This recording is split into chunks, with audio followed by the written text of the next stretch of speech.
Hello, everyone. Welcome to another edition of 3A Composites Live Learning. I'm glad everyone could join us today. As always, I'm Alan Plunkett, Director of Retail Design and Sustainability. Working her magic behind the scenes, as always, is Hannah Wells. Joining us today is Chris Markle. I'll let Chris do a quick introduction. Hello, I'm Chris Markle. I'm Manager of Technical Services and Sustainability. And we'll also allow Doug Twitchell, a man that needs no introduction, everybody knows, allow him to do an introduction, and then he'll give you a quick overview of what we're in store for today. All right, thanks, Alan. Yeah, Doug Twitchell, Director of Distributor Relations at 3A Composites. Hey, today we're excited to show you some of this about the International Sign Show. So we're going to take you a walk on the International Sign Association show that was recently in Atlanta, Georgia. You know, in general, the show was maybe a little bit smaller than it had been pre-COVID, but it was still a pretty good sized show. The aisles were very busy. People visited. We even had international people there visiting, and people weren't just walking the show. They were actively buying. So talking to people that sell equipment, there was a lot of equipment that were sold on the showroom floor. So encouraging to see that kind of activity is going on for us. Anytime people are buying that equipment, they got to put some sheets on it to work with it. So that's good for us. You know, we work very closely with our processors and different processors at a trade show like this to make sure that they have our products to cut and drill and fabricate and print on at these shows. And we don't have time to show you everybody that we met with at the show or that we supplied material to, but we do want to take you to a select few. And so in this today, we're gonna take you to the Milwaukee booth and show you them printing on the Sintra Eclipse material. We're going to go to the HP booth and show you a brand new printer that HP was introducing at the show, and they'll be printing on foam core Sirius and Dispa Sirius. We're going to go to the Ricoh booth, and Ricoh is going to be printing on Sintra Eclipse. And then Hannah's going to take you on a walk through our new booth that we had built especially for that show. So with that, we'll take you to the show. Excellent. We'll get ready to roll the video. And Doug, I think you left out, we had foam core and Sintra being cut by Keemcut. Oh, yes, I did. Thank you. Yes. Hey, that's why we're a team. That's why we're a team. We complement each other. So with that, Hannah, the magician behind the scenes, did a great job editing this video. So I'll let her run with it from here. I'll mute myself and come back after the video.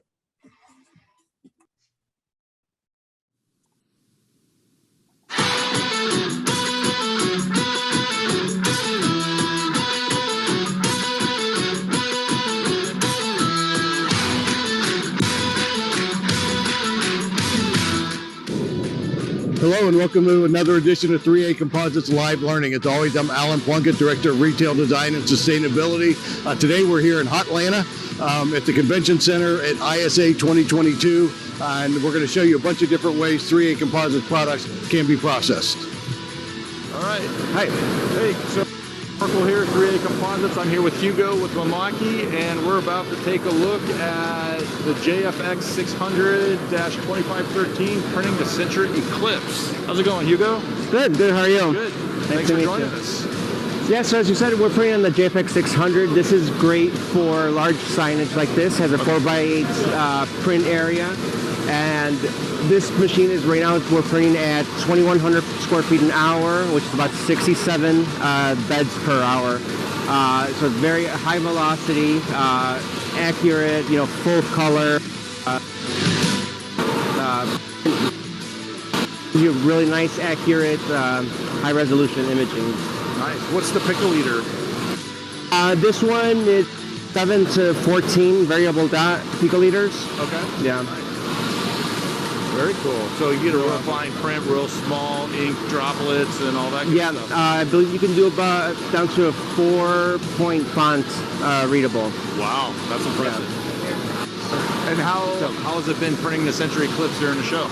It's been great. It's a showstopper because the colors pop. It's great white background that really allows the inks to pop in the situation. And we're not printing white, it has a nice white surface. Yeah, absolutely. One of the great things about it. I was going to ask you this. Flexible, because the Century Clips is fabricatable. Yep. Inks are flexible where it'll stretch if somebody was to do some bends with it.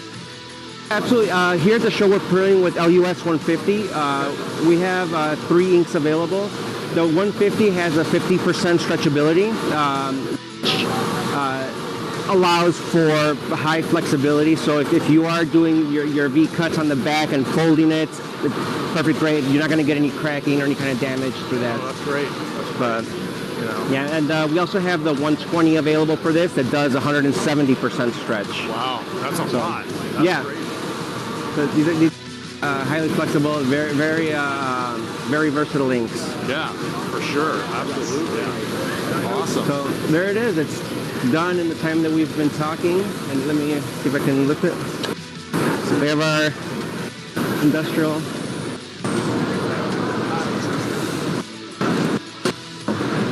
Look at that.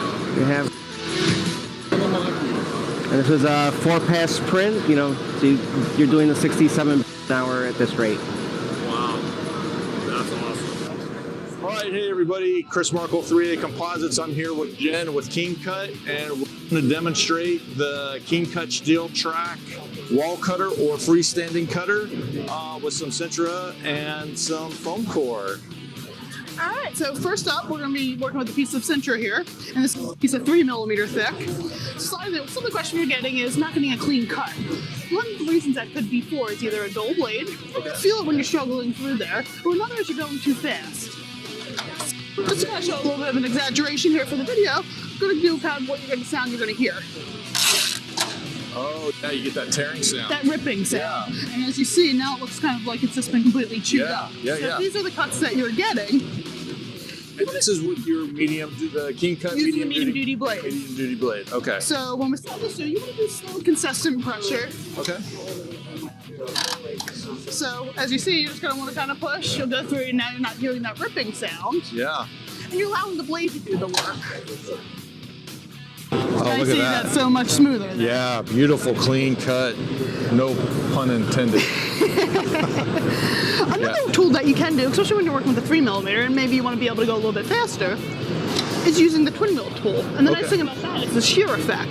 And you're going to see a little bit difference on the cut, whereas you have the nice clean square edge with the utility blade. This is going to round it slightly, which is nice because it takes some of the sharp edge off. Oh yeah, absolutely. It allows you to go a little bit faster because now you're cutting from both sides. Okay, and that tool is normally used for ACM, correct? So it's used for up to 4mm ACM. You can use it for steel composite materials. Okay. Then you can also use it for polycarbonates as well. But that's why it's nice using with this too. And I'm going to show you another feature as well after this cut, where maybe if it's slightly off, sometimes it helps by having a little bit of pressure to go through.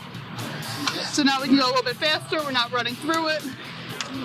And then now you see it kind of gets a little bit more of the rounded edge where it's not ripping, but allows me to go a little bit faster of a speed. Yeah, and if you're sending this out to somebody who's going to have to hang it up or whatever, you don't have those sharp edges. Correct. You don't have to worry about anybody cutting themselves. And that's the nice thing with using this machine versus a solid. There's no dust, no debris, so especially for clean room environments where you can't have it, or if you're going to be laminating it or it's like the vinyl on there, it makes it a lot easier. You can do that. Oh yeah, absolutely. So what we're talking about here is, say your material's slightly off, so the braze will lock it in place and you can square it up. And then this way now you can take it through. Oh, look at that. Do your cut, and now this way you can line your graphics up right along the edge of that sightline strip. Yeah. So the twin mill tool and the utility blade both line up with that sightline strip, so both operate off the seam. So even if you had the tilt it with the utility blade, you could still do the same thing? That's correct. Okay, awesome. So another thing I know sometimes we talk about is blade deflection. Yes. And that could be easily adjusted with the utility blade here. So I'm going to put this back, and just for purposes, I'm going to open this up just so it's a little bit easier to see, but usually when you're using it, you won't have to do that. So when we put the utility blade, there's a magnetic blade. Loosen this up, you can see I can adjust that. So now it's only the tip of the blade sticking through there. Okay. And if we lock that in place, now it's going to help stop the blade deflection because it's being supported more. Sure. When we go back to cutting thicker materials for your 1/2 inch, materials that aren't going to require it as much. Yeah. We put that back into place. Now you have the blade fully exposed to cut up the half-inch foam board, gator board, PVC materials. And if somebody, say, their distributor is out of your medium duty blades, can they use a heavy duty blade from a hardware store if need be? So it's similar to a box cutter blade. It's a standard trapezoid blade. Okay. So if they're out of one of the blades in the pinch, you can at least get that from your local hardware store. It's not something you're running around for a special part for. Sure. Okay. And is there an advantage with the medium duty blade over, say, a heavy duty blade or something you would get from a hardware store? There is. It's a little bit of a thinner blade, so it allows to do kind of a cleaner cut with it. So that's why there is also the adjustment with that magnetic blade holder, just to help support that, to help blade deflection on some of the materials, like the center, just because of the material, it is a little bit harder to get through. Sure. But otherwise, the nice thing about it's a nice, thin, crisp blade from Sheffield, England, which is known for making blades. Very. Now, I noticed this foam board has a self-adhesive on the back. Yep. Is there a concern with the glue buildup on the blade? Would you need to clean the blade after so many cuts to make sure you don't get the buildup to ensure a clean cut? Usually with the utility blades, you can kind of get some of it off, but for the most part, since it's a standard utility blade, usually once you get to so many, you usually just replace it. Sure. So if you get both sides out of it as well, you can just flip over and use the other side of it. So you will notice a little bit more of a buildup than using your standard foam core and everything. But yeah, with that, anytime you're talking something that has a sticky adhesive material. Yeah, exactly. You get some buildup. And if it's a new blade and you happen to get some, you can probably just, I would assume, clean it off with some alcohol. A little bit of alcohol, and that's a lot of times usually it's the buildup, you're able to just kind of flick it off for the most part. Sure, okay. But one nice thing about working with your foam core and with our cutter is, I always say, working with good quality equipment. Sometimes even, some other materials out there, no matter what tool you're working with, you're never going to get a clean cut, and you're always going to get that pillow. Sure. So another thing with working with foam core is sometimes is when you don't get the clean cut, that's going to be something that it's a sign that you need to replace your utility blade. It's going to feel a little tougher to go through, and you're going to start to see that pillowing effect of it. As you feel it's not letting the blade cut through, it's going to feel more of a dragging effect. Yeah. Might even see a little bit of paper tear or some foam. A little bit, or like a little bit of a rough edge from it. Yeah. So this one, we use that same ratchet blade on here to push all through, and then just going to do a nice clean cut. So letting the blade do the work. So as you see, there's no pillowing in there. You got a nice clean finish edge. Yeah, that's gorgeous. Wow. Any idea, is there a rule of thumb other than seeing the rough edges or maybe some foam tear? Is there a rough idea or a rule like you might have to when to change the blade? It's mostly going to be by feel. So it's kind of looking at something when you kind of feel like kind of a little bit harder to go through. That's something got to happen a little over time. And usually at first you'll start to see maybe a little. And if you don't acknowledge it, then you're going to start to see it get worse and worse. Okay. But usually it's just a matter of feel where it doesn't feel as clean cut going through. Yeah. That's kind of usually your sign. Okay. And we've been using these blades pretty much for the whole show here, so it's that's pretty impressive. It's a pretty good life for us. For sure. Now with the clamp style, I noticed it locks in. No danger in crushing the foam board or anything with the clamp? So it's a pressure-sensitive clamp. A lot of times people think they always have to keep pushing this down more. All you're going to do is just wear out on the internal bearings more of it. So really that's nice, and there's foam pads back behind here, which help protect the material as well as hold it in there. And that's what allows us to, when we have graphics that are slightly off, that we can clamp it in place and now line up the sightline strip. So whether you're going on your prop marks or the edge of the graphic, that makes do that. Perfect sense. Makes perfect sense. What a great machine. We wanna awesome. Look at that. Welcome to ISA 2022. One of the things that we've had the ability to work on for the last few months has been creating a board for a new printer that HP introduced. It's one of the newest, latest, greatest things here at the show this year. And I'm here with Steve Newton from HP. He's going to show you what's new and great about this new printer. Thanks, Doug. So what we have is what we've called we have three different models: a Pro 5200, a Pro 8200, and a Pro 10,000. And really what this is about is a machine that we've had in the field, or technology we've had in the field for about the last 5 or 6 years, mainly from a technical perspective. What the Pro does is it brings this product into a signage, and so improved image quality for both sheets, cut sheets, and especially what's more important here is direct to board, especially the board created by 3A. So what we can do is you can see over here, this is board, Doug's got a board, the couple here. And what we're going to do is we're actually going to image on the other side. So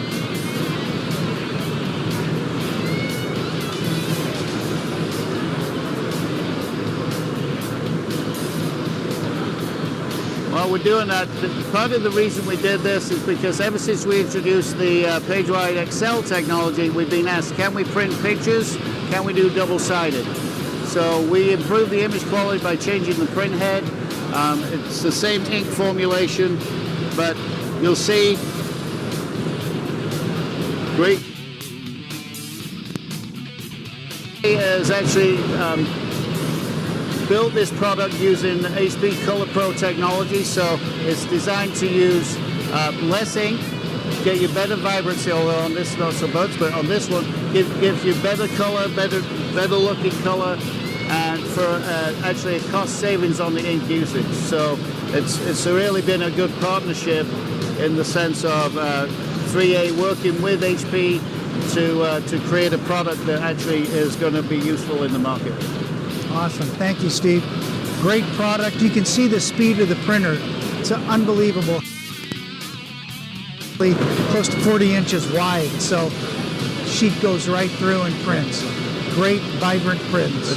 30 by 40 sheet, 20 seconds. Welcome back. We're at ISA 2022 in Atlanta. We're here in the Ricoh booth with Mark, where we're going to see some Sintra Eclipse being printed. Hi, Mark Little with Ricoh. I'm the Senior Manager of Marketing and Business Development for Ricoh. We are printing on the Sintra Eclipse 3A board in a booth with a Ricoh T6251 UV LED cured flatbed system. Let's take a look. You can't stop me now. Can't stop me now.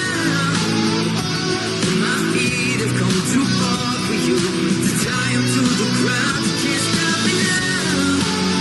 Can't stop me now. Set my sights on where I'm going at and turn it back around. You can't stop me. No. You can't stop me. All right, the ink's laying down. We have 12 heads that pass that provide our CMYK process. And then the purple light that you see flashing on and off is actually drying and curing the ink immediately on the surface after it's printed. So after it's printed, the surface is completely dry and cured and ready to go to your customer.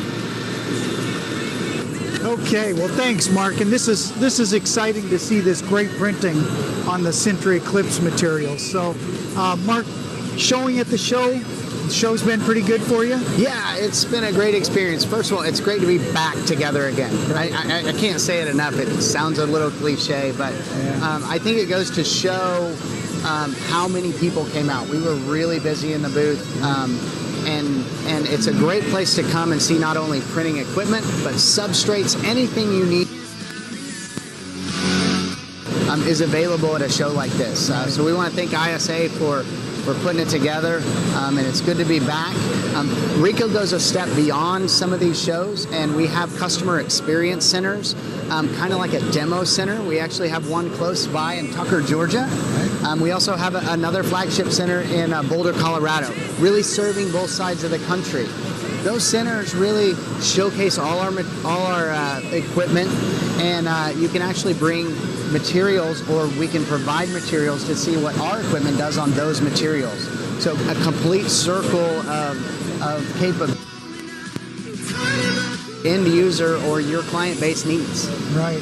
That's great. And you know, a sneak preview, we will be going to one of those centers and doing a webinar from there, printing on all varieties of 3A products. So we're excited to do that.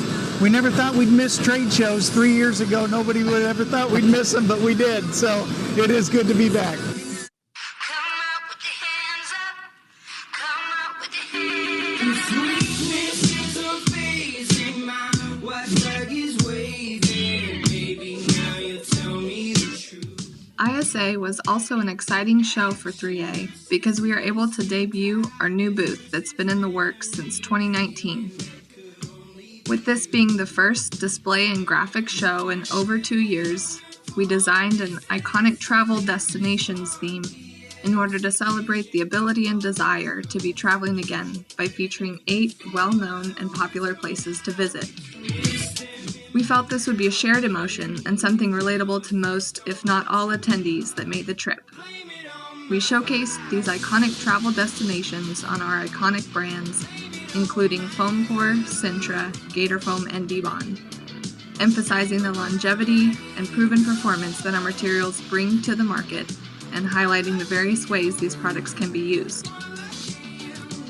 The objective behind the overall booth redesign was to incorporate our products in the design of the booth as much as possible. So with the exception of the mirror, each of the travel posters are printed directly to different 3A Composites materials. The mirror was printed to a clear vinyl and then mounted onto the mirror panel. The Octanorm frame set also allows us the flexibility to easily change out our panels so that the theme and graphics can tie into the different locales of each show. Even though the show was in Atlanta, we wanted visitors to step into our booth and feel like they were out traveling the world. We've already started designs for the upcoming Printing United show in Las Vegas later this year and are excited for you to see what we have planned in a few short months. Thanks again for visiting us at ISA, and we hope you had a great show.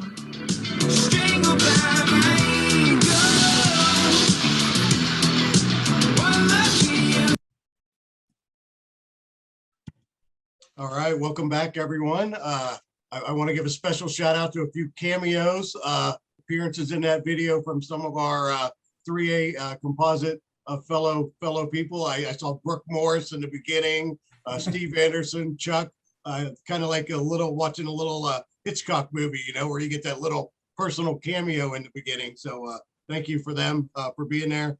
We'll go quickly to a couple of questions that came in while this was going on. I'll go the first one to, I guess, to Chris, if you want, as he is our technical guy.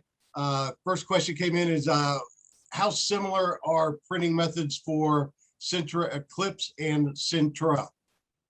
Or how different, however you want to describe that. They should be the same.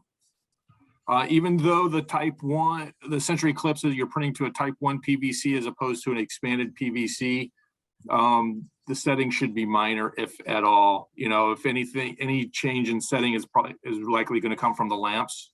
The ink, everything else will be the same.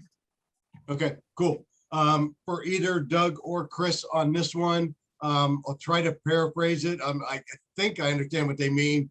I think there was some editing in the video, and they're asking how long did it take to switch on the Keemcut, excuse me, on the Keemcut, how long did it take to switch out from Sintra to foam core? I think we edited it in there, so it might be confusing how long that took to switch that blade out, I guess. Instantaneous. All you got to do is, because they both utilize that medium duty blade for cutting, you know, pull the piece of Sintra out, put the piece of foam core in, and do it. If you're using the that roto type cutter that she also demoed that rolled the edges, all you have to do is spin that up and ratchet down the blade and instant. So 10 seconds. So that was similar to like in the video where it was actually, there was no editing or anything out of any time of that. Yeah. Okay. Perfect. Final question that came in. I think Hannah alluded to a little bit. Hannah, Doug, I'll put this to either of you. What's the next, or any, what are some upcoming, I guess we would say, trade shows that you might be able to find 3A composites at? Yeah, we're sponsoring the upcoming IPD event in Florida, and like I said in the video, we will be at Printing United out in Las Vegas. So we've got a theme created for that that's going to be relevant to that area, that general region. So we're excited about it. And when is that one? When is the one in Las Vegas? That October. one, yeah, is in October. Okay. The 19th is when it starts. Okay, perfect, good. With that, Chris, and then we'll go to you, Doug. Any recap thoughts on ISA. It's been a while since everybody's been together. I think we alluded to that a couple times in the video. Any last thoughts from what you noticed, Chris?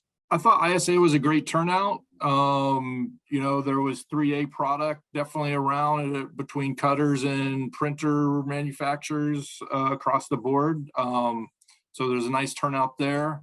It was great to see all the people out. Like Doug alluded at the beginning of the video, we had people from Europe, we had people from the West Coast, which typically West Coasters will stay for the show on the West Coast and whatnot, but I think everybody's so amped to get out of their house and out of their towns that this thing could have probably been in Death Valley in August and they would have showed up.